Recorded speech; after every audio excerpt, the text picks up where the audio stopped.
এয়া যুদ্ধলে যুদ্ধলে ৰেডি কিহৰ যুদ্ধলে সাজু হৈছে আমি এয়া ৰাইজৰ পথাৰত ধান কাটিবৰ কাৰণে যুদ্ধ আৰম্ভ কাঁচিখন লোকৰ কাঁচিখন লৈ পেলাই তুমি যুদ্ধ আৰম্ভ কৰিবলৈ লৈছা নহয় লোকৰ কাঁচি মানে সলনি হৈ যাবও পাৰে সেইটো একো অপৰাধ নহয়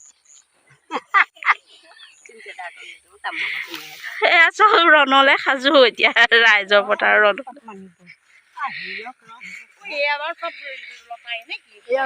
আমাৰ নতুন দাৱনী এবাৰ কিবা কাটে দেখা যাব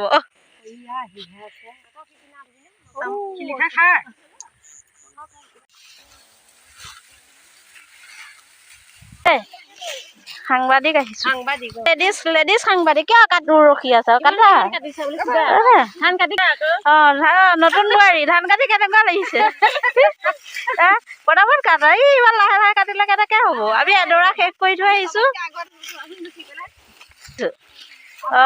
এয়া আমাৰ বয়োজ্যেষ্ঠ সকলে ধান কাটি আছে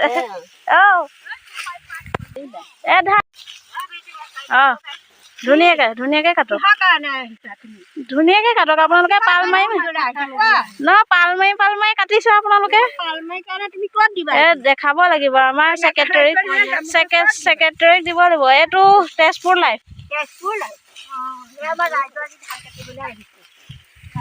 ৰাইজৰ ধান কাটি এবাৰ ৰাইজৰ ধান ভাল নাই হোৱা ন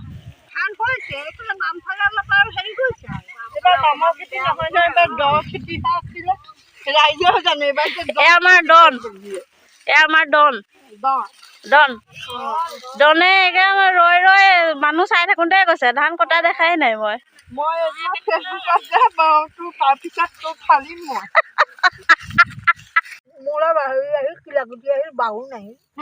কিলাগুটিহে আহিলে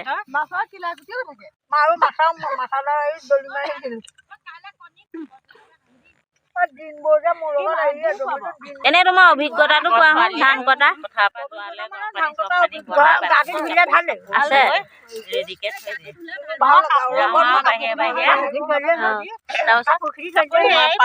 ভাল লাগে